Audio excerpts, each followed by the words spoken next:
Good morning. If you cannot hear me, please put something in the questions box. If you can hear me, then we are good to go. We will give everybody just a minute to log in. It's about 8:59 right now. Thank you guys for joining us today.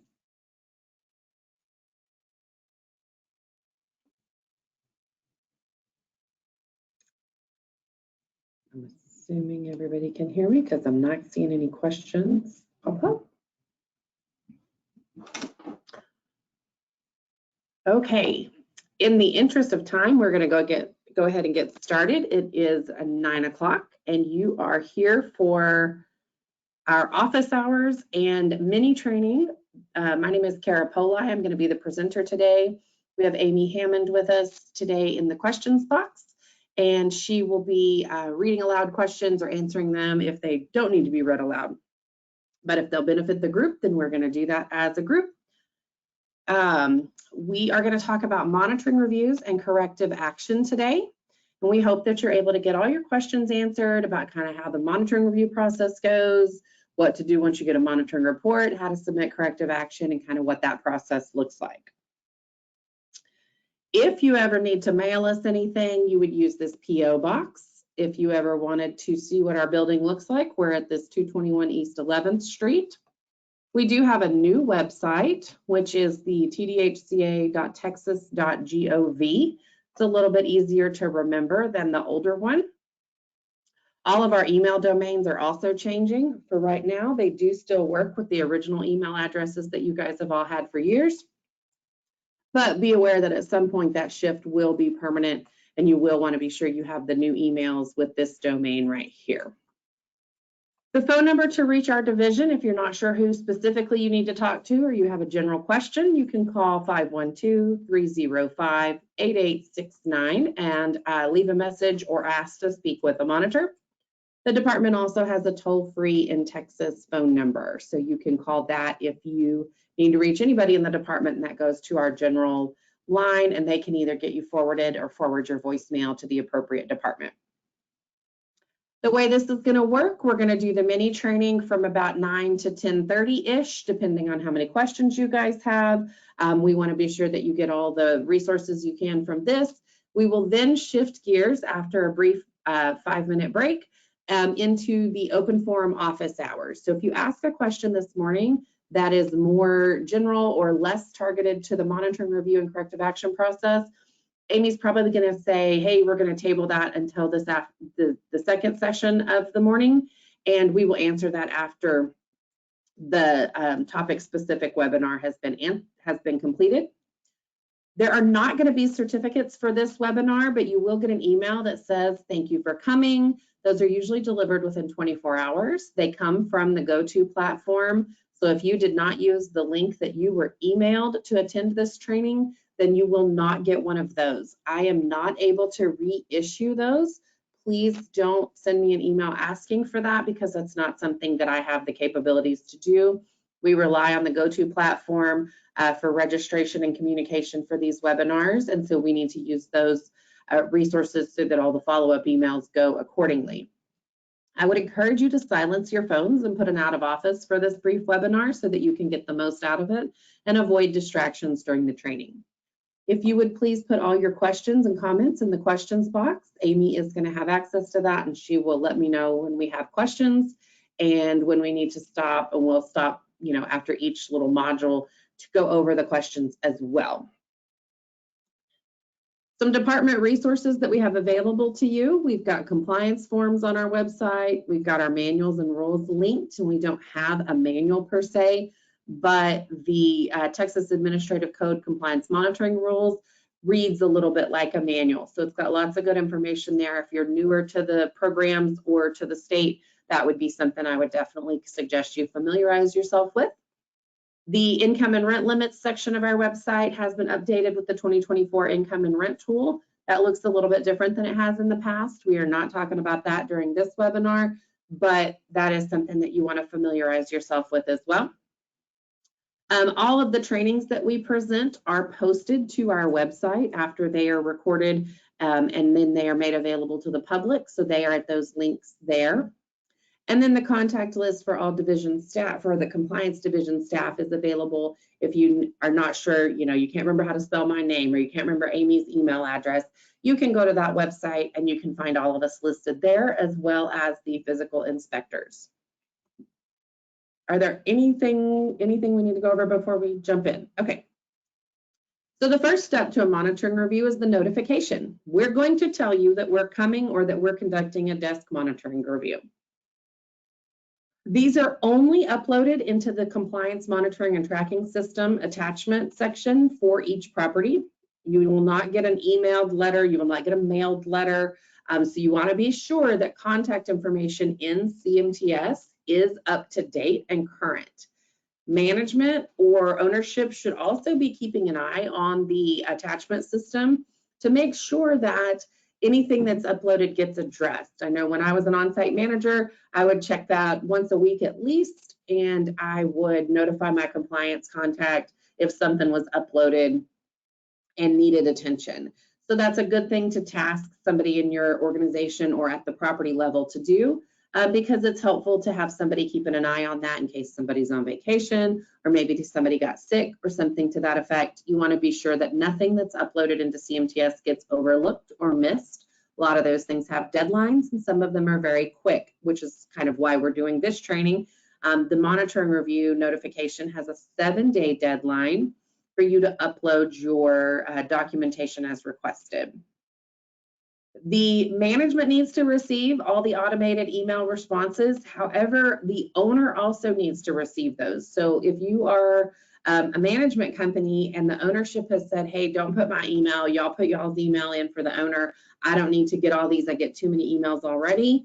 You need to say, hey, no, you need to be set up in the system to get those emails, because you are ultimately the person that's, or the entity that's going to be subject to administrative penalties and or debarment or for non-compliance. So ownership and management need to be aware of the notices that are going into CMTS, and they need to be aware of what happens with the monitoring reviews and with requests and reporting requirements from the department. The notification letter is uploaded into the electronic document attachment system from CMTS. This is our virtual filing cabinet. Things that you submit us stay there, things that we send you stay there. So you want to be sure that when you get a notification that something's been uploaded, you take a look at that. You can see that this one is no longer highlighted in yellow. That means somebody has opened that document. Somebody from the property side has opened this document. Everybody that's listed as the property email, the ownership email, and the management email will get a notification that looks like this through their email. It's going to say, hey, something's been uploaded. You can see down there at the bottom that it says document type, TDHCA correspondence. Description is going to be whatever the monitor put in there. A lot of us, most of us, if not all of us, try to be detailed with that and let you know what that is, so that you kind of know, oh, okay, that's something I need to open immediately, or oh, that's something that so-and-so needs to open maybe. And then it tells you the file name. So you want to be sure when you get these that you are going into CMTS and you are looking for the attachments and downloading them in a timely fashion. Whereas this one, you can see that it's got a deadline that's 90 days. This is a monitoring report upload. So that's a little bit more timely. If you get a notification letter, you're going to get a notification that stuff is due within 7 days usually. Here is what the actual notification letter is going to look like. It's going to tell you that you need to complete electronically the monitor review questionnaire and the unit status report. And it tells you in the very first sentence that the following items must be submitted to the attention of whatever monitor no later than a date that's usually 1 week after the upload of the letter. So I uploaded this letter on May 8th. The documentation was due May 15th. If you have questions, I would encourage you to reach out to the monitor sooner rather than later, because that's only a week and you want to be sure you're asking those questions ahead of time. The monitor review questionnaire has changed. We are going to talk about that. And then we also have a detailed training on the online reporting stuff that you can watch if you have questions about it, that goes into a lot more detail on that. So it no longer lists in the notification letter all the bits and pieces that it used to. And this has been about 2 years, it's just almost 2 years since we made this change. And so now the monitor review questionnaire tells you if 8609s have not been submitted, please upload them. If supportive services are required, please upload that documentation, and so on and so forth.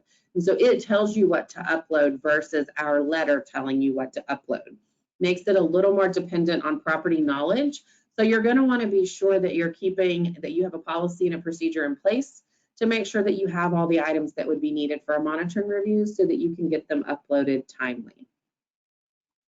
That is all I have for the notification. Do we have questions or comments or anything you want to add, Amy? We had a really good question. I did answer it. However, I think it's good to reiterate as far as how many emails can be in CMTS and what they can look like. There should be at least 3, and I think there's only allowable to have 3. One for management, one for the owner, and one for the development or on-site manager.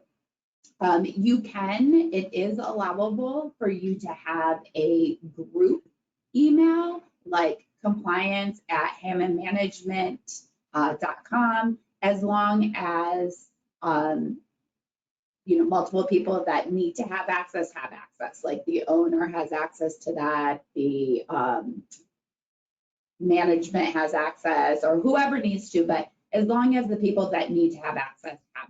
Like Kara said, it is very important that the owner is aware of all notifications and correspondence.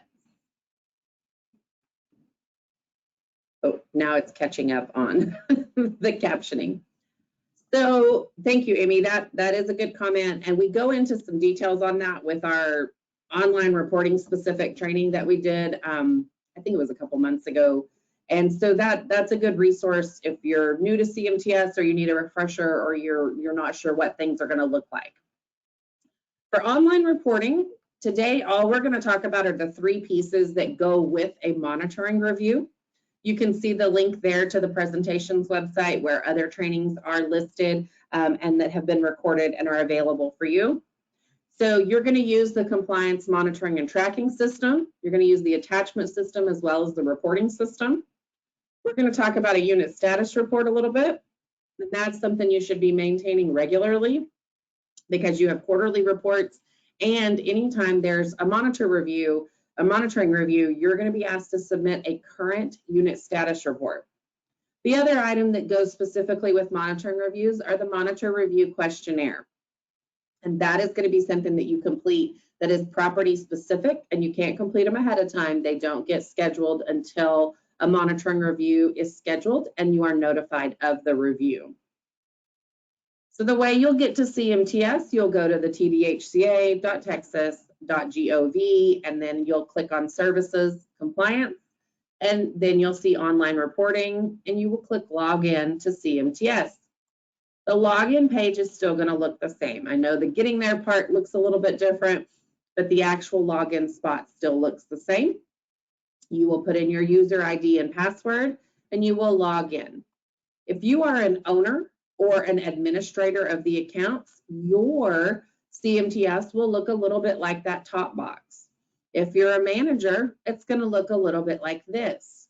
If you're a manager and you need your password reset, you will not email the department. You will email the admin or the owner of your CMTS system. If you email us, we're going to say, hey, the admin is this person. Please reach out to them to get your password reset. If you are an admin or an owner link in CMTS, you will have to email the department for a password reset. So if you are the admin or the owner and you're completing the monitor review questionnaire and updating the unit status report and attaching documentation for a monitoring review, you're going to want to follow these steps. You're going to click the unit status report link next to the applicable property. Then you're going to click unit status report. It's then going to take you to a page that looks like this. You can see there's a lot of reports listed. Some of them have not been submitted. Some of them have been. And you would have your on-site report listed there. You can see right here, it says unit status report on-site, almost at the bottom, about 5th one from the bottom. If you had a current monitoring review, that would be up here. as well as, you know, if you've never completed your annual owner's compliance reporting, that would be up here. And then right now you probably have your July quarterly vacancy report that's showing incomplete. Those are due July 10th. Those are not due today. Do not try to rush and complete all those. That's not necessary. So then to do the monitor review questionnaire, you're going to have to scroll down. And then you're going to get to the section where it says monitor review questionnaire. And if a monitoring review has been scheduled, you're going to have this box that says start, edit, or view before submission. So that's what you're going to click to start it. Then you're going to enter all the data, and it is substantially longer than the previous version. When this went out into the world, we did a very detailed training where Amy sat down and we walked through step by step of completing one of these. That is available on our website to watch. If you have not had a monitoring review since 2022 for any of your properties, I would encourage you to complete that. If you had a review in 23 or so far in 24, then you have seen this. I think December of 2022 was the month that this rolled out. And that would be the first round that completed this. So if you haven't had a review since then, you've already done the new one. If you have not, I would encourage you to watch those resources that are available so that when you get a notification, you are aware of what needs to be completed and what you need to have in hand ready to upload. So you can see here it asks for a lot of different things. It says, is contact information correct? If not, please update it.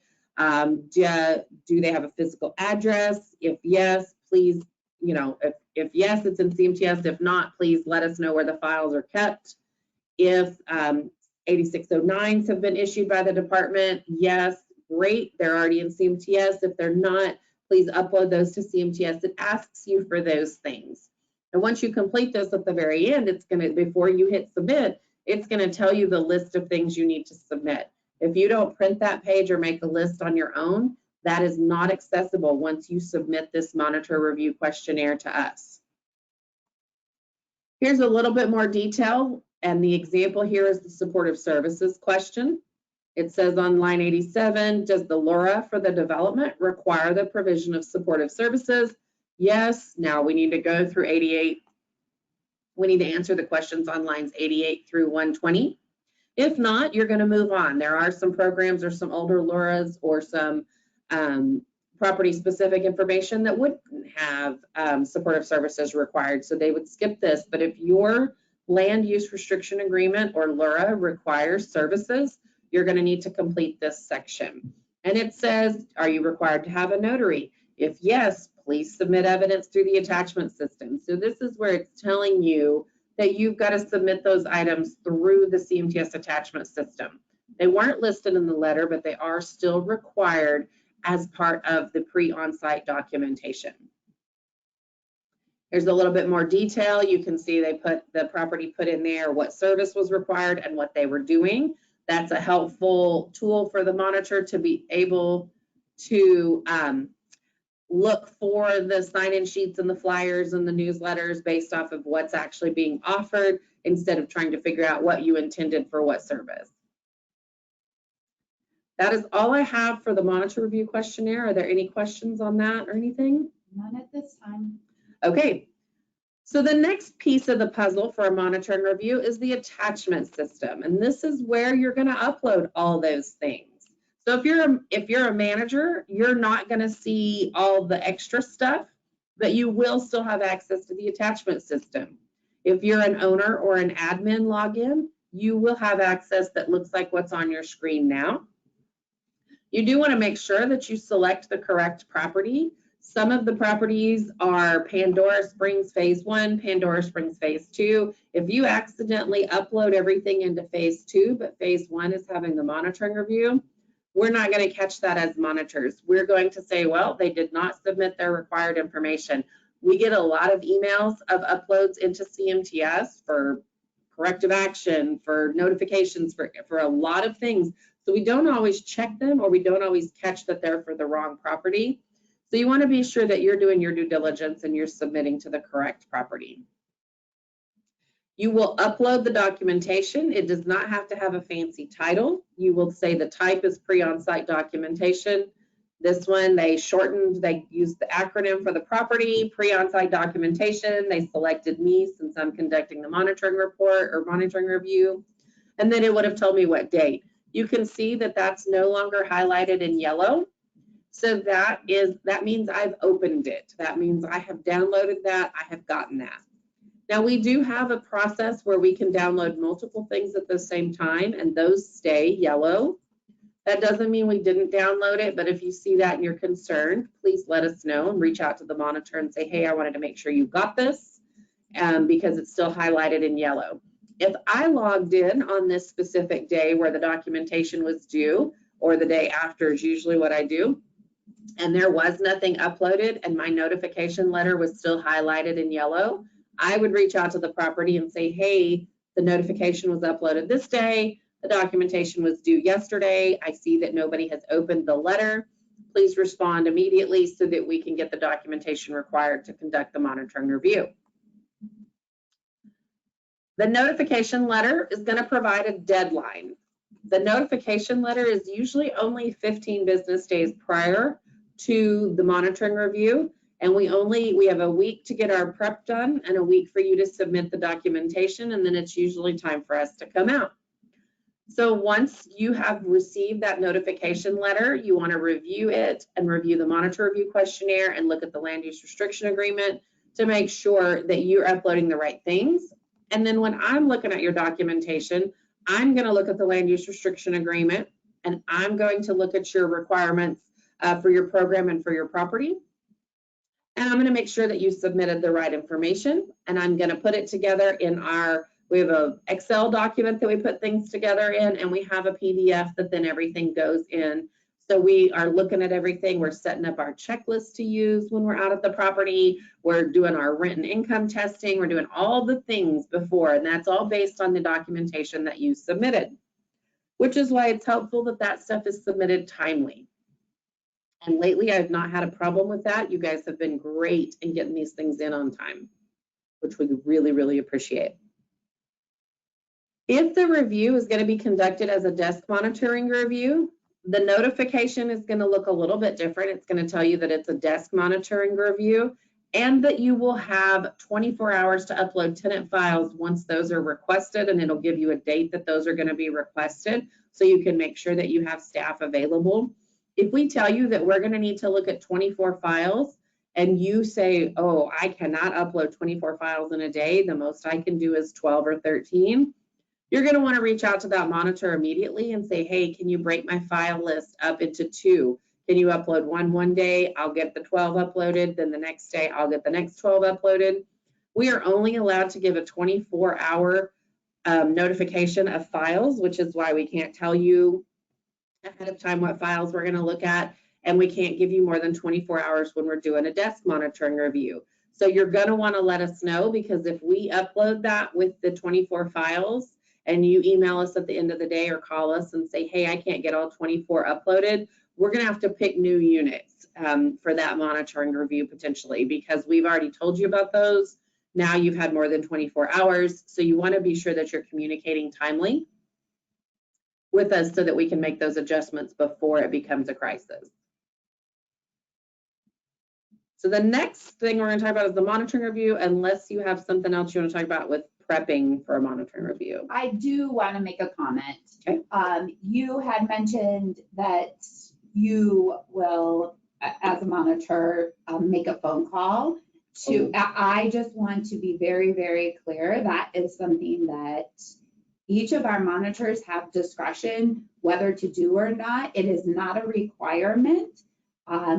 We are very, very busy here in the department, in the compliance monitoring division, and some people just do not have time to make that phone call that you missed an upload, or make that phone call that says you didn't open the notification. I just want you to know I'm coming out there. No, we're coming. When we notified you, we're coming. Whether that monitor calls you to remind you or not, that is something that I have a lot of monitors, if they have time, if they choose to do it. Kara is one of those ones that choose to do it. But I come out and monitor, and there is no way in my schedule I have time to hold your hand through that process. It is in the Texas Administrative Code, and it is written out that it is the owner's responsibility to be aware of this and to notify staff. And I have other staff that are really busy too. So just because this is something Kara does, doesn't mean every monitor does that, and it is not required. Yes, thank you for that. And there are months where I can't get it done. If I'm building, for example, the home final rule is out for comment, and when that comes up, we're going to have to build a new home training. And maybe whatever month I'm coming out then, if you missed the upload and missed the documentation requirements, maybe I don't have time that month. I do try to as a courtesy, but like Amy said, there are times where that's not able to happen, and there are different work requirements that you know, don't give us that free time to make a phone call or send an email. Sometimes we are prepping, you know, down to the wire before we're coming out. So keep an eye on CMTS. That's part of why we're doing this, and part of why our enforcement committee really communicates that with folks, and why in all of our trainings we harp on, please make sure your CMTS contact information is updated. Please make sure you have more than one person that's contacted when something's uploaded, so that if somebody's out sick or on vacation or any number of other things, that somebody else is still getting the review. Thank you for that, Amy. Anything else before we? No, I think we're good. Okay. So the next thing we're going to talk about is the actual monitoring review. If it's a desk review, you would have had 24 hours to upload the files. The monitor is then going to review their files timely from the computer rather than at the property. And sometimes if it's 5 files, we're able to get it done pretty quickly. If it's a larger file count, sometimes that takes a few days instead of just one day. Like Amy said, we have other work responsibilities, and we're not always able to get those done in and immediately as soon as they're uploaded. But we do try to be timely because we know the monitoring report has some deadlines attached to it. If we're coming to your property, we will need a space to set up. We need electrical outlets. We need tables, chairs. Please make sure the electricity works in the room where you put us. If we go to get set up and our laptops are showing that the outlets do not work, we will have to be moved. And that is going to be a delay on how long the review takes and everything else. When we get to your property, we will provide you a file request. We will hand you a sheet, or we will give you a list. I know last month I wasn't able to get them printed, and so I had to give those verbally, but we are able to give you a file list. We will then sit down and we will review those files. Once we give you the list, that is not the time to pull files and make sure everything is in there. That is the time to pull the files and hand them to the monitors as requested, so that we can do the file review timely. If you're taking too long to pull files, we will come to wherever it is you're pulling files from, and we will say, hey, we really need to get started. Please provide the files. You've got about 5 more minutes. Otherwise, we're going to say this is failure to allow monitoring review, which hasn't ever happened to me. Most of the time, you know, when I say, hey, we really need these now so we can get started, you guys are quick to respond. So you want to be sure that when we give you the file list, you're pulling those. That's not when you're going through them to make sure they have what they need. We're then going to sit down. We're going to get through the files as quickly and efficiently as we can. And if we have time at the end, and if the monitor has anything to share, sometimes we don't have anything to share because the files were in good order. We didn't have any technical assistance. We don't have any notes. And sometimes we are crunched for time. Maybe the review before you took longer than we anticipated. Maybe traffic was awful. Number of things could have happened. So sometimes we are able to give an exit interview and sometimes we are not. If you would like a detailed exit interview, once you get the monitoring report and have a chance for everybody involved on your end to read that and review it, you can reach out to the monitor and say, hey, I have some questions. I would like to go over this. I'm not sure what this means, or I just want to talk about this, or the technical assistance or whatever. And I think most of us as monitors would be willing to set up a time, you know, to have a call about that if we're unable to have a conversation while we're on site. For the monitoring review, please make sure your staff knows that we are coming. If they do not know we are coming, or if you've had a management company change or an on-site manager change, that doesn't change. Like Amy said a minute ago, we're still coming. And if I get to your property and you say, oh, can you please come back later? The answer is no, I am here. I am doing the monitoring review. Let's get some files going.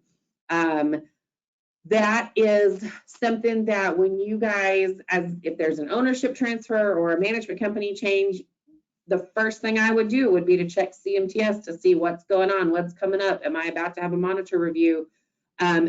Inevitably, when you hire a new manager on Monday, we're probably coming out that week. It's just the way Murphy's Law works, and it's not perfect, but I have had that happen on more than one occasion where somebody says, well, you know, I just started on Monday. I didn't even know you were coming until they called me yesterday and said, oh yeah, we forgot to tell you. So be sure that your on-site staff is aware. Did you want to add to this one? Okay. After the review, we have come out, or we've done the desk review, we've looked at all your files, we've gone through, the actual monitoring review part. Now we're back in the office and we're going to double check our checklist. We're going to go through a peer review process. We're going to, if we weren't able to get all the pre-on-site documentation reviewed, we're going to finish that. Then we're going to write a monitoring report, and you're going to get that within 30 days of the monitoring review.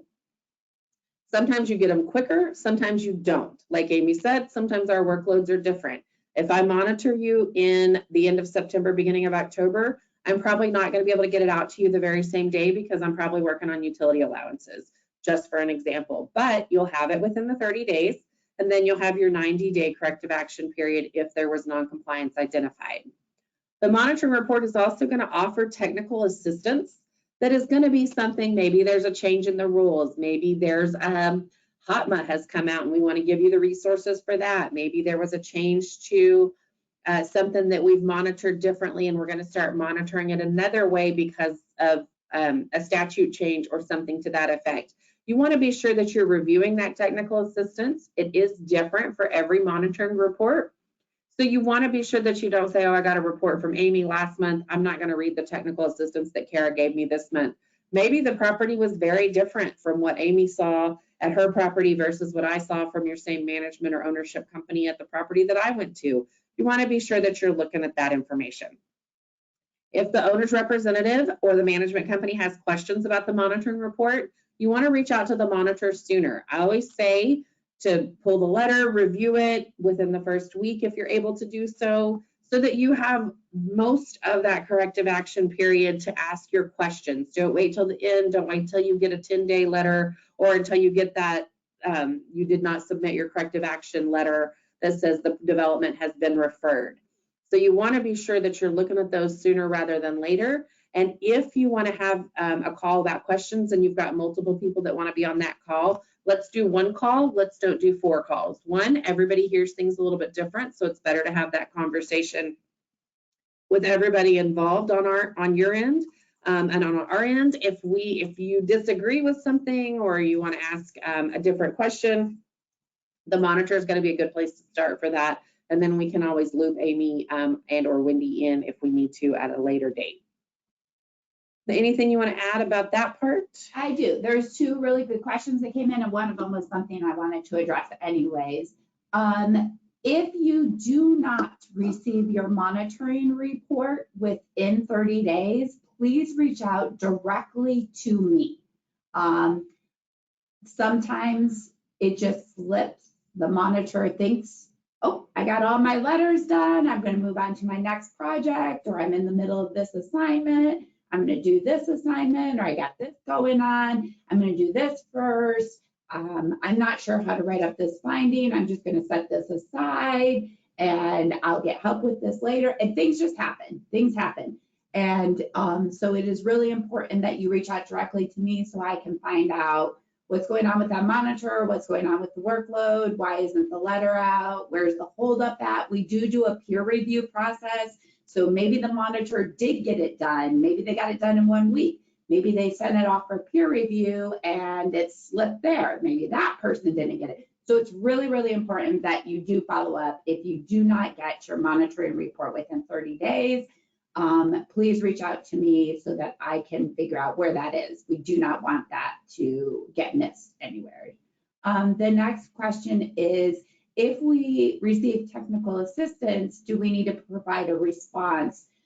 Technical assistance does not require a response during the corrective action period. Like Kara was just saying, it's just kind of information. So it's information that is like either something new is happening. I think Hotma has been in all of our technical assistance for the last, I don't know, several months. I think we put some technical assistance about how we changed our 811 monitoring. So everybody was kind of aware that we've changed that.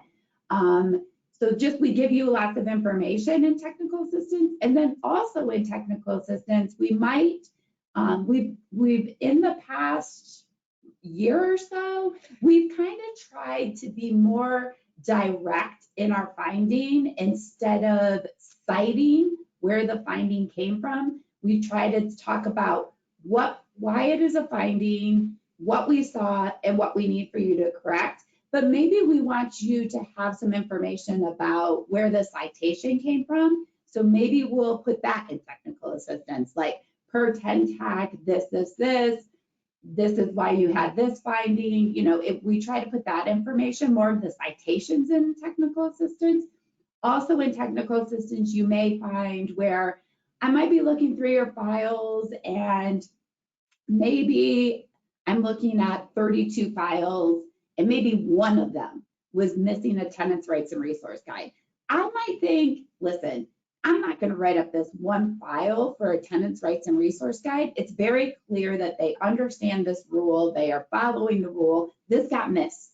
And I might put that in technical assistance. Unit 101 was missing the tenant's rights and resource guide acknowledgement page. So so you know, oh shoot, I need to go back and either locate where this is because I know I had them sign it and put it back in the file, or I need to have them sign a new one. So kind of things like that, stuff that didn't trigger findings, but if you don't catch it and don't fix it, in the future it could, because maybe I'm not going to write up that finding, but maybe at your next review, you have another monitor and they pull a file, even though they're looking at 32, they might say, I'm writing this up. It's part of the rule and they did not do it. So it's monitors' professional judgment at that point. Most of the monitors are not going to write up one, but.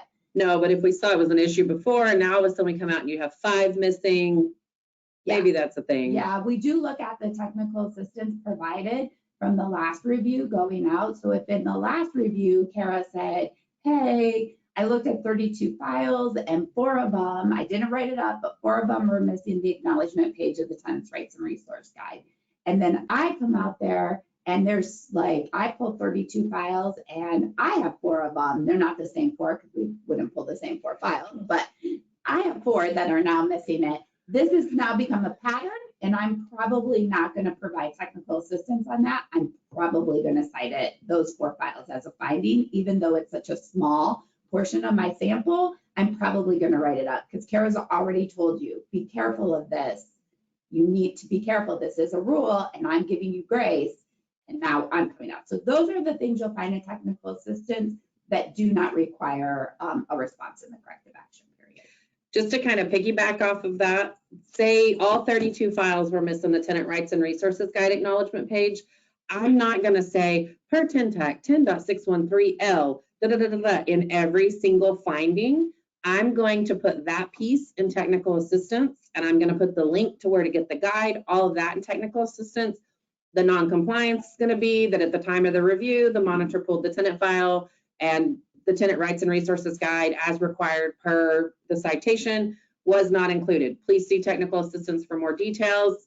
Corrective action is going to be to provide the guide to all adults and submit the acknowledgement page to the department for review.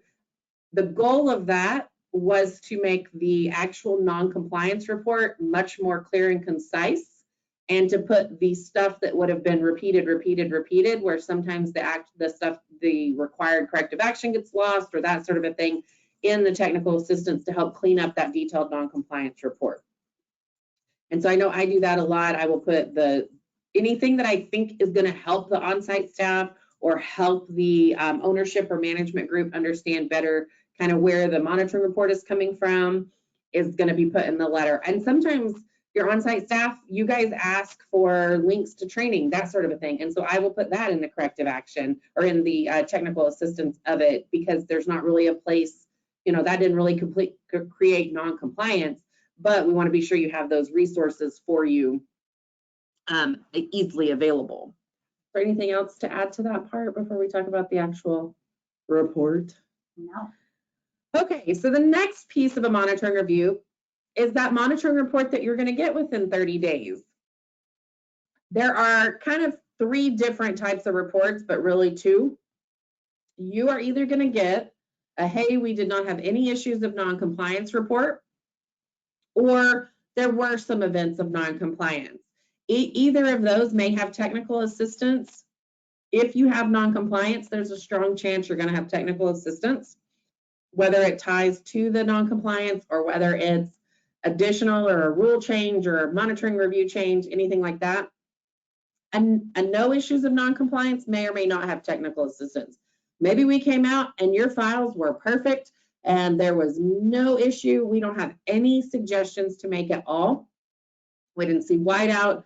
We didn't see loose papers. We saw literally nothing that we could give you any sort of advice about. We are probably not going to have technical assistance for that. We're not going to put stuff in the letter just to fill space in the letter. The goal here is to give you important and helpful information, not to just clutter up your letters with nonsense. So let's look at one of these. If you get a no findings letter or a known issues of non-compliance letter, we're going to issue that monitoring letter. We're going to tell you that the review has now been closed and no further action is required. Now that letter does explain that it was a limited review, and here's what we looked at, here's the files that we looked at, but it is the owner's responsibility to maintain compliance. And so while the sample size may not have had anything, we could get a complaint tomorrow and there could be an issue of non-compliance associated with the complaint. So it's not saying that you're perfect and there's nothing wrong. It's saying that there was nothing wrong in that sample size. So you can see here's what that letter is going to look like. It's going to be shorter than an events of non-compliance letter. It's going to let you know what units we looked at, what programs did we monitor, who came out. And if I remember to get your name, the names of the on-site people, I will list those in there. If I forget to get their names, or maybe I only have their first name, I'm probably going to take that sentence out, but your on-site staff would have been there. And then any technical assistance that we would have offered. And then if you have questions about the technical assistance in a no issues of non-compliance letter, you can always reach out to the monitor and they can help expand on that. Technical assistance, like Amy and I already kind of talked about this. It can be because there's a change to the program rules or requirements. It can be that there are issues we noted in the monitoring review and now in the future could be non-compliance. Imperfect documentation, if we say, well, you know, you really should have had more pay stubs because they showed a raise, but we were still able to determine the household was eligible. You know, we might give that as technical assistance so that in the future, when you know, you look at the pay rate and it changes, you know, you need to get more of those higher pay rate stubs or something to that effect. That's going to be one thing that we put in there. Details that are going to outline more or expand on the issue of non-compliance are going to be listed there. And then anything else the monitor wants to make the owner or staff aware of. So like I said, sometimes I will have staff that says, hey, will you please put the link to the next training or the list of trainings in the monitoring report. I get that. I'll look at it. I'll save it. I'm probably also going to ask you to email me because that's an easier way for me to get that to you. But and sometimes I've had on-site folks that have said, hey, I know that what you're telling me, I know that's the way we're supposed to do it, but my owner is giving me some pushback. Can you please put it in the letter so the owner will see that? And I'm happy to do all that because the goal is to be as transparent and get you the information as an owner, management company, and on-site that we need as far as the program requirements. So technical assistance, like I said, is a good place to find that information. And that is something that we want you to be sure that you are reviewing in those letters. So the flow for a monitoring report that has issues of non-compliance, we're going to issue the monitoring letter. We're going to explain the type, reason, and specific corrective action that's required for the noncompliance. We're going to identify a corrective action period, which will be 90 days from the date of the monitoring letter. That can be extended for up to 6 months for good cause, but approval is needed. And there's an email address that you'll send an email to get that request done. And Amy can probably talk about what's considered good cause. Here's what that letter is going to look like. You're going to have 2 pages that tell you, hey, we came out. Here's when your corrective action is due. Please email compliance.extensionrequest@tdhca.gov or at tdhca.texas.gov if you have a question or you need to get an extension there. We would encourage you to submit a cover letter so that you can explain what you're submitting for corrective action. Especially if your corrective action is to update the unit status report, there's no real way for you to resubmit a unit status report. So you want to send us a cover letter that says, hey, I've updated the unit status report so that we know to go in and pull a live report. And then it's going to outline any outstanding noncompliance from past reviews in case there are any. I have not actually had to utilize that section because everybody's been pretty well caught up on the noncompliance system. The 3rd page is going to look a little bit like this. That's where you're going to see who came out, what did we do, what was the non-compliance, what was the technical assistance offered, what files did we look at, and then there's some additional links and resources listed at the bottom there. This is going to tell the owner a little bit about what happened during the review. And then you're going to have attached to it the detailed non-compliance report. This is going to tell you in detail what happened with each issue of noncompliance, because some units, while it might be an ineligible household on both, maybe one of them is because there were no pay stubs in the file, and one of them is because they truly had pay stubs and were over the initial limit. You can see here that there is the identified issue of noncompliance or the finding, the date of noncompliance. Is it corrected, uncorrected? Is it reportable to the IRS or not? And then is it corrected? Sometimes we're able to correct them on site. Sometimes it's an annual recertification that was completed late. Maybe it was due June 1st. I'm coming out June 26th. You were able to get them to sign it on June 23rd. I'm still going to have to cite that because it was late at the time of my notification. It wasn't done till after the notification, but I'm going to correct that as of the signature date on the tenant file. Then I'm going to detail the reason of noncompliance. So like in this one, the PHA put out a new utility allowance on a said date, and it should have been implemented at a certain time. It was not updated on the unit status report, so that is why this one got cited as noncompliance.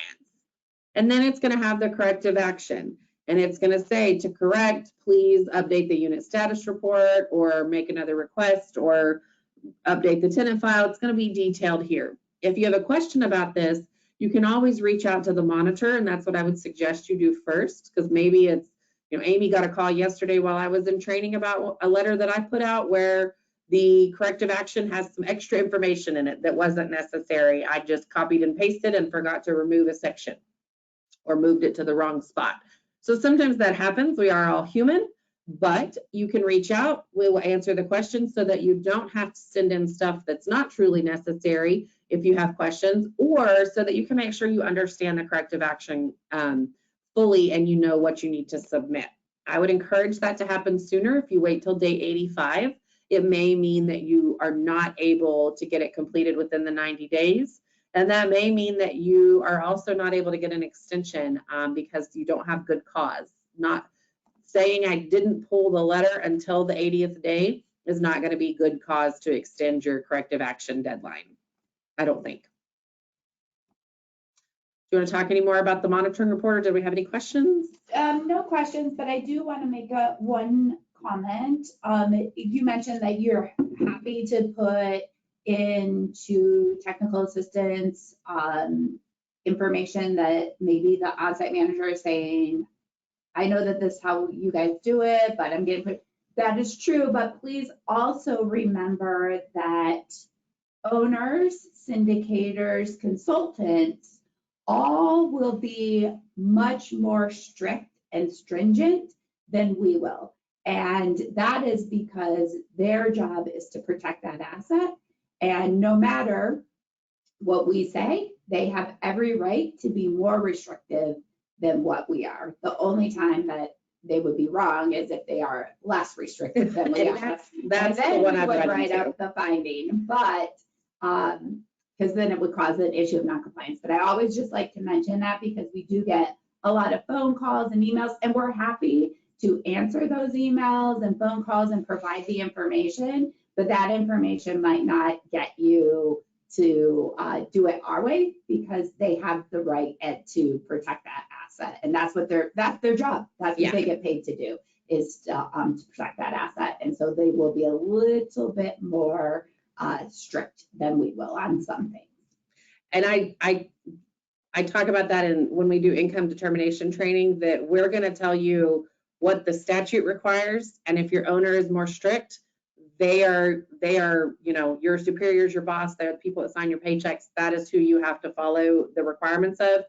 I think the only time I've had somebody do that was with regards to something not trivial, but a little bit trivial, like a release and consent, where it was layered with another program that had a different kind of release and consent, and the owner said, oh, you don't have to do both, and the on-site people said, yes, we do, and there's some technical assistance that goes with that. Or owner says, you can't have a mark out on the application, and that sort of a thing. There's some minor things, and some of the times I'm going to say that's the owner's prerogative. That is not something that we would dictate. But yes, like Amy said, they are going to be more strict. I should have expanded on that when I said that, but I've only had that happen a couple of times. So is there anything else you want to add to monitoring report? Okay, now we're going to talk about corrective action. And that was kind of the reason we wanted to do this specific office hours topic, is to go over some things that we're seeing in corrective action and some items that we wanted you guys to have a resource about. And we wanted to kind of get out into the world with some contact information or some context and a way for you guys to ask questions and have an open dialogue about it. So the monitoring report is going to indicate a corrective action period of 90 days. You want to be sure that you're supplying all requested documentation no later than the said date, which is the last day of the corrective action period. If clarification is necessary to complete the corrective action, please contact the issuing monitor as soon as possible. If you get an out of office for the monitor and it's, like yesterday I was conducting housing tax credit training, I will get back to you today. I won't get back, my out of offices, Amy's out of offices, they all are pretty clear as far as how long we're going to be out. If it is going to cause a delay, you can reach out to, if you got my out of office the week of Memorial Day, I was out for graduation and then for, a monitoring review trip, and then I was out for some time off. So that might have been an instance where you needed to reach out to Amy to say, hey, Kara looks like she's going to be out for some extended time. Can you please help me with that? And you can do the same if you get somebody's, you can reach out to me or Amy or Carolyn. We're happy to jump in and help if there's going to be a deadline, that's kind of within that out of office range. But otherwise, I would encourage you to start with the monitor, because they were the ones that did the review. They were the ones who know, and they're not going to have to do extra research and potentially delay your answer. They're going to know exactly what to talk about. You can submit an extension request for up to another 90 days, but there has to be good cause. The request has to be received prior to the end of the corrective action period. Amy can probably expand on what those need to be, but I think those are probably very case-by-case specific. We would encourage you to submit a cover letter explaining the documentation submitted, so that if we are looking at it going, I don't know what this is supposed to correct, and you're thinking, oh, well, that corrects the noncompliance with supportive services. Well, I don't know what this is, so I don't know that that's what that event or that was supposed to correct. So a cover letter is super helpful. To submit the corrective action, you're going to go through the electronic document attachment system in CMTS, and you're going to upload. To the document type is going to be corrective action. You're going to do that to attention of the monitor that has issued the monitoring report. If somebody has already started a corrective action review, you're going to want to submit the documentation to them so that they know it's been submitted. If Josie is doing your corrective action review and you upload the corrective action to me, Josie's not going to know it's there, and she might have it on her calendar to check it, but she might also be waiting on that upload notification to review. And if she doesn't get that, it might potentially have a delay in review. If you need instructions on how to upload into CMTS, we have that available on our website as well. Failure to submit complete and corrective action on or before the corrective action deadline will result in a referral to the department's enforcement committee. If you miss that corrective action deadline, it is kind of an automatic referral to the enforcement committee. If you get it and it's late and it's there before it gets assigned to somebody, we're going to get it looked at and we are going to issue responses accordingly. But if you just ignore the utility allowance finding and only handle your tenant findings or vice versa, you're going to have a referral issue for those issues of noncompliance that did not get addressed. What if 90 days and an extension are not enough time to correct? Say you've got an ineligible household and you can't occupy that with a new household until that original household is vacates the unit.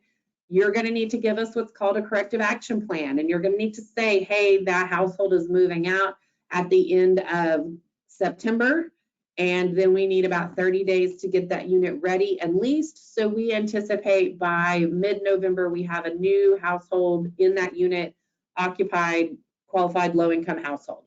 So we're going to set up a corrective action plan, or we're going to note that as pending through the deadline that you gave us, and we're going to not refer for that item.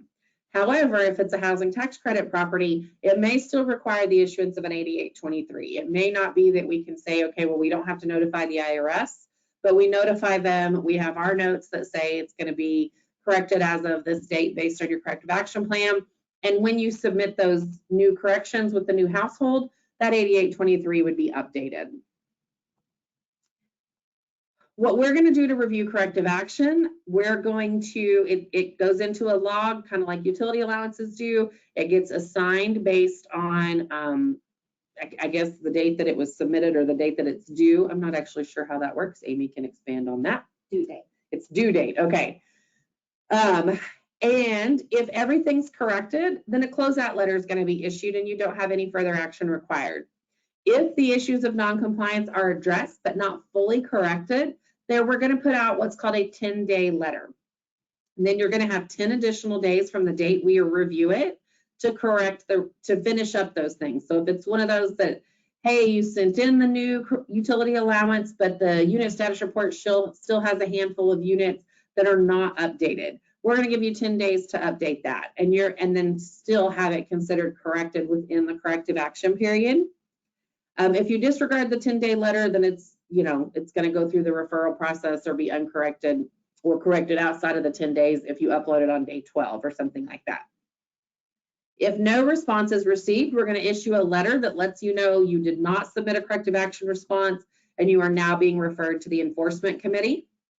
If the corrective action submission either initially or within the 10-day window does not fully correct the issues of noncompliance, you want to be sure you will get a letter of referral for the enforcement committee, and that will tell you the next steps. That doesn't mean you stop working on it until you hear from the enforcement committee. We have a lot of folks that say, oh no, we thought that 10-day, we thought that submission fixed it. We're so sorry. Here's something, and it's 2 days after I upload the, hey, it wasn't corrected, and then whatever you upload there does correct it. So I let the enforcement committee know, hey, forget that part. They've corrected it now, and it was just after the corrective action period or after this letter, and then they take whatever course of action that they're supposed to take for that. But it doesn't mean you should sit and wait until you get a letter from the enforcement committee. We should still continue working on the corrective action to get it corrected. There are a few CA corrective action hot topics that we wanted to expand on. The first one is qualifying under current circumstances, which means that you have been told, hey, this household, we were unable to determine eligibility from the time of move-in. You have 3 options. 1, you can obtain stuff from the time of move-in that shows they were eligible. Maybe you didn't get pay stubs or the employment verification the integrity was in question, something like that. If you're able to get the stuff from the time of move-in, great, do that. Then the second option is to qualify under current circumstances. That means you look at them and you say, okay, we cannot say that you were eligible at the time of move-in. We need your current qualifying documentation. We need a new application, pay stubs, asset verifications or certifications, student status certification and verifications, and the required items that you would do for a brand new application. You are then going to process that as a brand new application, even though they already live in one of your low-income units. You are then going to hopefully be able to qualify them under current circumstances.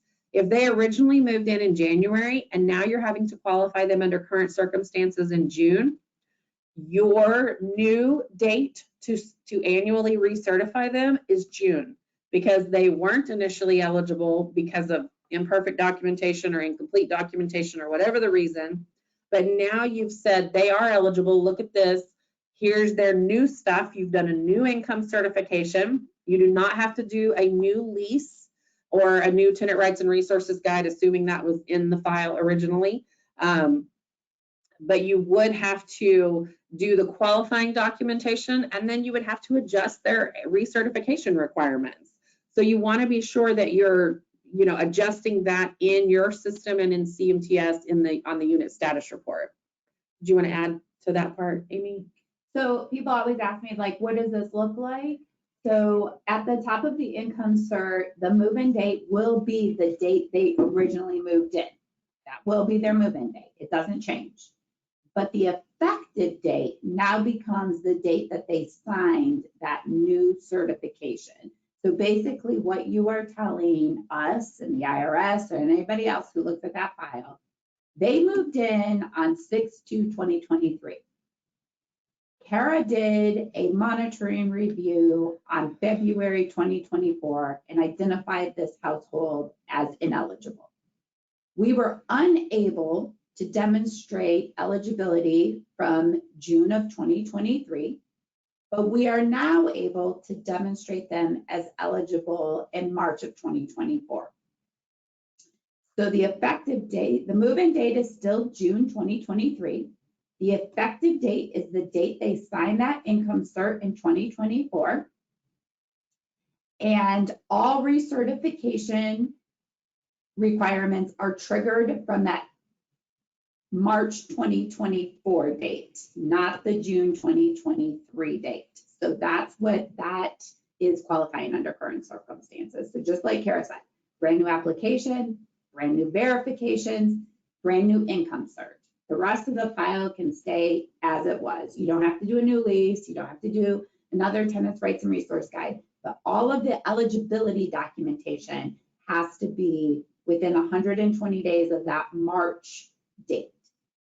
And that's probably going to be an instance where you're going to want to take one of those neon sheets of paper that you guys keep in your workrooms and put it there and say, hey, non-compliance from this review, qualified under current circumstances, don't look at anything behind this.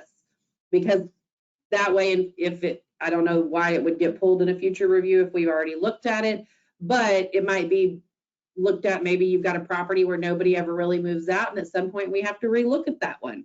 You're going to want to be able to show that you already know that this was the case so that we don't go back to that original move-in, or you've got a manager that says, well, I don't know what this is about. That way you've got that file properly documented. The next thing to do that we wanted to talk about is what to do when you've got non-compliance and that household moves out. So for instance, we'll use our tenant rights and resources guide example for this one. If a non-compliant household, there was a household in the unit and they did not have a tenant rights and resources guide, but now they've moved out and you've got a new household occupying the unit. You don't just send us the new household tenant rights and resources guide page, you send us the whole qualifying tenant file. So, because we've got to make sure that that's an eligible low-income household and that they have the tenant rights and resources guide. A new eligible household does correct non-compliance from a household that vacated before the non-compliance got corrected, but you have to send us the whole new household's tenant file. You don't just send us the one page for the new tenant file. I think we were getting like good cause and lockout language, or AECs weren't completed, and now you're saying, oh, well, that household moved out, so we don't have an AEC now. Okay, that's great, but we can't correct that non-compliance with the new household unless we can see that the new household is eligible. You want to add to that one? Sure. Okay. So also, like in corrective action, we're also seeing where, like Kara said, an annual eligibility certification did not get completed. And so that was the finding that was cited. And as corrective action, we're getting either a cover letter or a move out statement that's saying, well, the household moved out before we were able to correct it. That's still, so in compliance world and in this world, that unit holds the status of the last household that was in there. So that is still an ineligible, not an ineligible household, a finding for not completing annual eligibility certification. So you still have a finding. That's still a unit that is not in compliance. Sending us the move out statement isn't going to correct it. You need to send the new household that moved in that was eligible.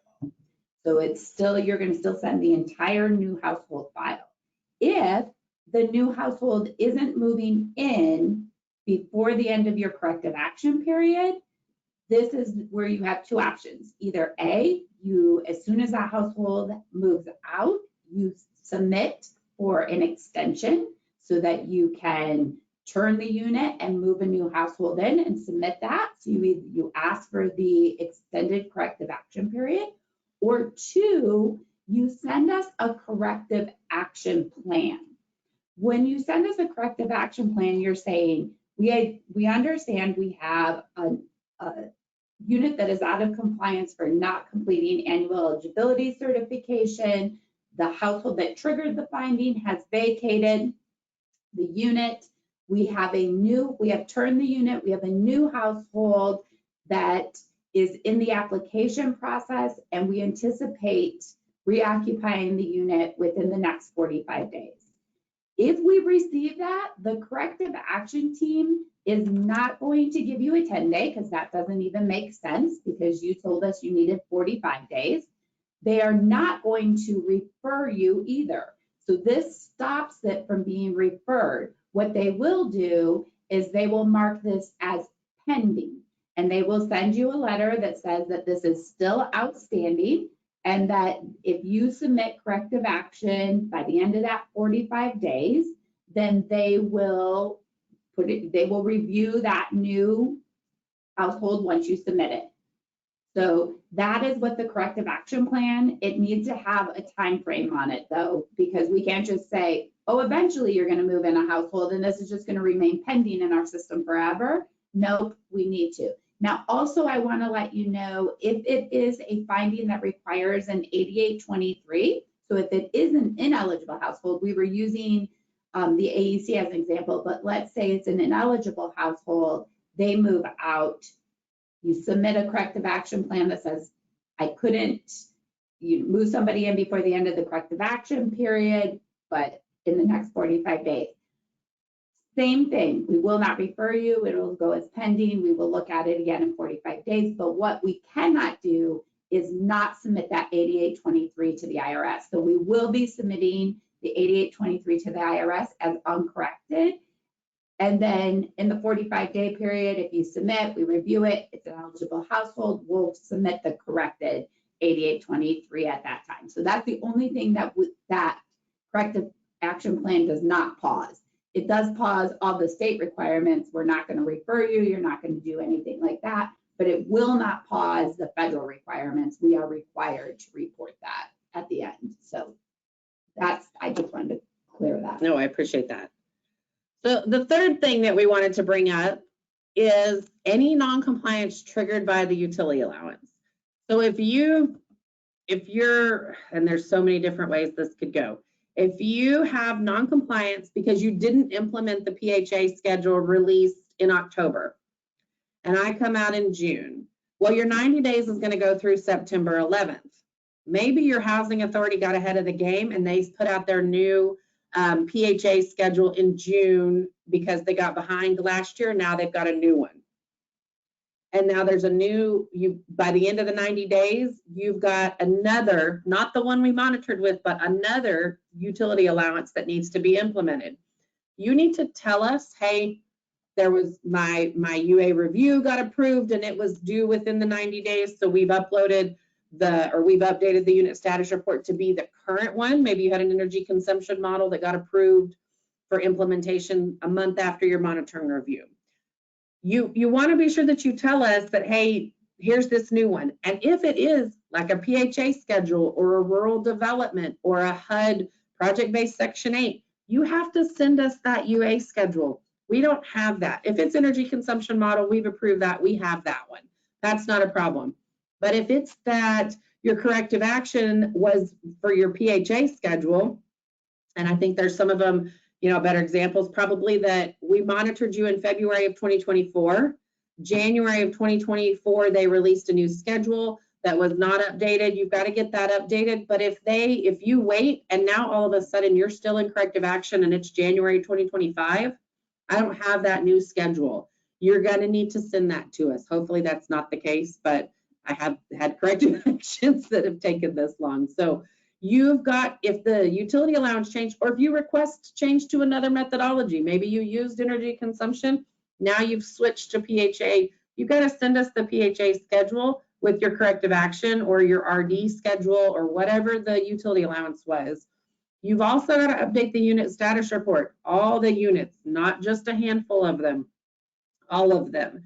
You want to be sure that you're sending all of that to us. And if it's just that the utility allowance had to be updated, you want to be sure you're telling us in a cover letter that you upload that, hey, I updated the unit status report. Here's the utility allowance that we used.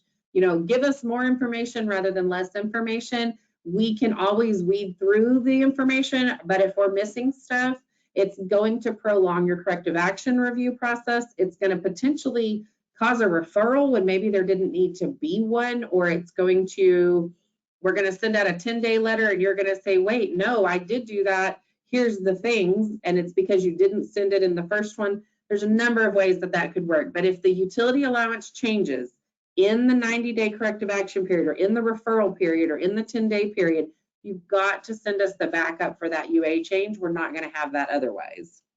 Yeah, I think a great rule of thumb is if you have a utility allowance finding, any utility allowance finding, submit the utility allowance with the corrective action. It's just the safest way to do it. There's so many times that we do have this happen and it just becomes really a corrective action nightmare for them. And I hear from the corrective action team, hey, I don't know what utility allowance you're supposed to use. They didn't send anything, but I can see they uploaded to you. Well, not everybody knows where all those utility allowance processes are. So they reach out to me and that's all good and fine.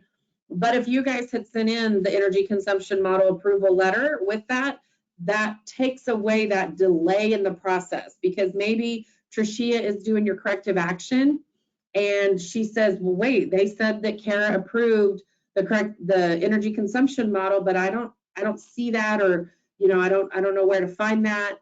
She now has to reach out to me and, it's not a big deal, but it saves you some of that back and forth time that you guys have to wait on. We know when you've got corrective action, you want a letter quick and you want to know, is it corrected? You guys, I know this because you email me about it and you email Amy about it. And we know you want the closeout letters quickly. And so our goal is to get those to you. So like Amy said, if you're submitting it, include the letter, whether it's one that we approved or not, because we do kind of have different groups within the compliance division that are working on different things. That's why when you call me about corrective action, I have to go look it up because I wasn't necessarily doing it, even though I did the first monitoring review. It's a different set of eyes, and that helps us. That's kind of a checks and balances thing. So I think it is a good rule of thumb to submit the utility allowance with it. Do we have questions or anything else you want to add before we? No, okay. Everything's good. No questions. Okay, I'm going to keep clicking. So some suggestions to help avoid the enforcement action or a referral. Make sure that all of your calendar reporting deadlines are being met, that you are submitting quarterly for the January, April, July, and October reports that are required. Make sure that your annual owner's compliance report is submitted by April 30th every year for the year prior. Check CMTS regularly to make sure that correspondence is not accidentally missed and that any file or physical inspection deadlines are calendared and adhered to. Failure to resolve noncompliance within the corrective action period will result in referral for administrative penalty and or debarment. That's outlined in the Texas Administrative Code, Chapter 2. The other thing that our enforcement committee wanted to note is that responsible parties in control who have a referral ratio of 50% or more of actively monitored developments being referred to the enforcement committee within the last 3 years will be referred for debarment in accordance with that 10-tax citation. So there are consequences if you are continually disregarding the corrective action that's required by the department. If a property is referred to the enforcement committee, owners should not ignore the referral or wait for legal to contact them. The best thing for the owner to do after getting the notice of penalty referral is to immediately talk to the management company or compliance company. You can also contact Isela Caseman. She is the enforcement committee secretary, and she is the one that can help with all of that communication. You will upload complete corrections into CMTS. You complete the owner acknowledgement of referral. That has to be signed by the actual owner, not an owner representative. So a management company person can't sign that for the owner. The owner has to sign that. You also need to adjust your internal management and ownership policies to ensure that similar referrals do not happen again. That is one of the questions that the enforcement committee is going to ask you if you get called to a referral meeting. They're going to say, what policies have you put in place to make sure this doesn't continue to happen? We see that it's happened on your last 3 reviews, that sort of a thing. So you want to be sure you're proactive rather than reactive. And taking these steps immediately could help avoid penalty action in a lot of cases. Somebody from the compliance division usually sits in on the referral meetings. I volunteer to do that, and I'm there as a resource. I don't vote or participate in the actual conversations about the referral, but I am there as a resource to the folks that are on that committee. And one of the things that we get told is that they didn't know when trainings were, they didn't know, and it's usually an owner that, hasn't been paying attention to CMTS or something like that in those cases. So you want to be sure that you guys are using the resources and that you're sharing those resources with your management companies. And if there's a new owner and your on-site folks are aware of the resources, share those with the new owner. The transparency and the communications is truly helpful in this regard. With regards to that owner's acknowledgement of referral, this is required as part of any referral for file monitoring, physical inspections, affirmative marketing, or written policies and procedures. It'll be uploaded as a separate line item in CMTS from the referral letter. So what we're going to upload is first the letter that says, hey, your corrective action response was incomplete or not received. You've now been referred to the Enforcement Action Committee. And then the second thing is going to be an owner acknowledgement of referral. The form has to be completed by the owner, not an owner representative. It is required as a result of the requirement for debarment for an entity with a referral ratio of 50% or more. And CMTS needs to be current and correct with the ownership entity contact information. This is going to allow the group to be notified of any correspondence from the department. If the email address to the owner is spelled wrong, they're not going to get the notifications, and we're not going to necessarily know it got kicked back because we don't get those. We don't get that unless we send a direct email to them, which Isela would find out because she would potentially do that to make sure that the communication is received. But that would be something that you guys would need to check, and I have had that happen actually several times in the last few months where the person's name was Barbara and they left out an A or something like that, or it had 2 R's or 2 S's and they only put 1, that sort of a thing. So you want to be sure you're checking those email addresses to make sure that they're correct. Maybe do a test run, copy and paste from CMTS to make sure that it works. With regards to debarment, there are some tips to avoid penalties or debarment. We do have a document, a technical support document that's available on our website that you can use for that. It has been put together as a resource. It is not all inclusive, and it remains the owner's responsibility to be aware of all applicable TDHCA statutes, rules, and land use restriction agreement terms. And it is the owner's responsibility to maintain compliance with those items. It is vital that owners and management groups proactively edit their internal management policies and take necessary actions to ensure complete and timely compliance, since failure to do so could cause debarment. There are levels of debarment, and like I said a minute ago, compliance does not have any control over that. There is an entirely separate committee. Compliance persons are not on that committee. When we sit in on one of those meetings, it is as a resource. Sometimes if the review was particularly involved or confused, may have been kind of perceived as confusing, we would be asked to sit in as the monitor that conducted the review. I'm usually there to answer a question. Sometimes Amy is on there. It just depends, but we do not vote. We do not tell them, oh, don't debar them. We really like them. We do not tell them, oh, debar them because that review was really hard. We don't have any say over that. So we're there as a resource, but we are not on that committee, and we do not vote or offer input for that. When you as an owner go through and request new funds, either on an existing property or a new award, we will do what's called a previous participation review. This is also called a PPR.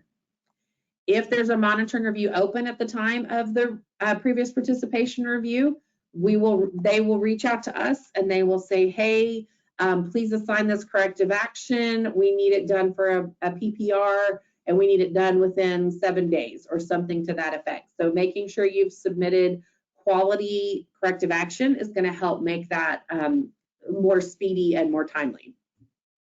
Non-compliance that was corrected after the applicable corrective action period and non-compliance that has not been corrected will be taken into consideration for a previous participation review for 3 years, starting on the date of the correction. Monitoring reviews with non-compliance corrected after the corrective action period will result in events of non-compliance during a PPR assessment. However, failure to submit corrective action responses during the designated corrective action period also plays a significant role in that PPR assessment. And if you are going through one of these and you have questions, you can email myself or Amy, and we can get you to the right person, or we can probably maybe help answer your question. I got one the other day I wasn't able to answer, but I knew who to get it to, and we were able to get the owner the answer they needed. So some notes for success: communication is key. Make sure that CMTS has current and correct contact information for all parties. Ask questions when given the opportunity while the monitor is on site after the monitoring review, during these office hours that we conduct monthly, during any of the trainings that you attend. Contact the monitor when the monitoring report is received after a review has been conducted if there are any questions. You want to contact the monitor as soon as you've had a chance to look at the letter to see if you have questions. If you don't have questions, there's no need to reach out, but if you review the monitoring report and you have questions, reach out so that we can help answer them, we can discuss them. Read the monitoring report and the detailed non-compliance report carefully and completely. They may all look the same, but the information does change based on the development and what's going on at the department. So reading the report fully is necessary and helpful. Respond to monitoring reports as requested in order to avoid being referred unnecessarily. I would like to add, respond to any communication from the department. If you get a letter from the Fair Housing Division asking for your affirmative marketing plan and your written policies and procedures, respond to that by the deadline. If you don't, they're going to reach out to us and they're going to say, hey, compliance division, we need help with a corrective action situation. And it's going to go through a corrective action period and review and referrals and that sort of a thing. So you want to be sure if there is something requested in CMTS that you're responding to that.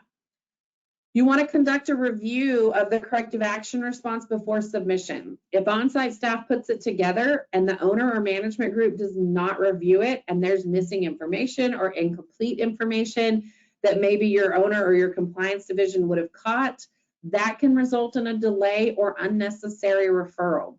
On-site teams are great, but as we say in all of our trainings, a peer review process or a third-party management review or an ownership review is not going to hurt anything. Extra eyes on something are going to help make it more is going to help strengthen the response and help ensure that it's a cohesive response and not missing information. If you do not agree with the monitoring report that you are given, you can contact the monitor. And then if you can't get a hold of the monitor, or you and the monitor still can't reach an agreement or understanding, you can reach out to the manager or director of compliance monitoring. That's going to be Amy Hammond or Wendy Quackenbush. If you have an income or asset question about inclusions or exclusions, you can email us. And then if we don't know the answer, we're going to reach out to the National Center for Housing Management. If you have specific housing tax credit concerns, you can reach out, and we will reach out to the Internal Revenue Service if we're not sure how to answer your question.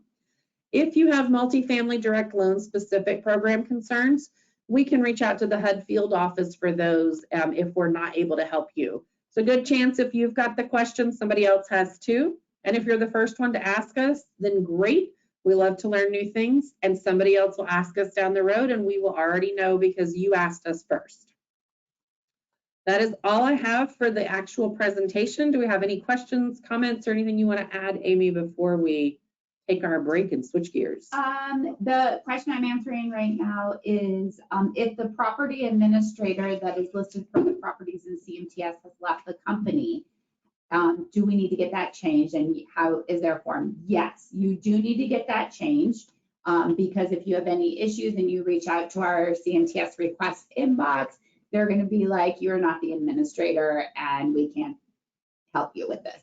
So you definitely want to make sure it's someone that is at your company right now. And I will put a link in the chat because I don't think I can put a link in the question box to on-site. It's under on-site or online reporting. There is where you would do your CMTS filing agreement and email it to CMTS request inbox. And that is something the owner would complete and send out to and sign. I mean, you can complete it, the owner has to sign it, and then you send it to that CMTS request at tdhca.texas.gov, and they will get it processed and the correct administrator out there. But that is the only question we have right now. Okay, and if you email me a question of how to update CMTS, I'm going to forward it to CMTS requests because I don't work on that particular project. And it's really, it's just natural for you to call us, but here's something you should know. CMTS is weird, we all know it, but your CMTS, what you guys see, looks completely different than what our regular CMTS monitors see. Our CMTS looks very, very different. So the monitors that have access to the CMTS request inbox, they have a special login that they can log in and see your version of CMTS.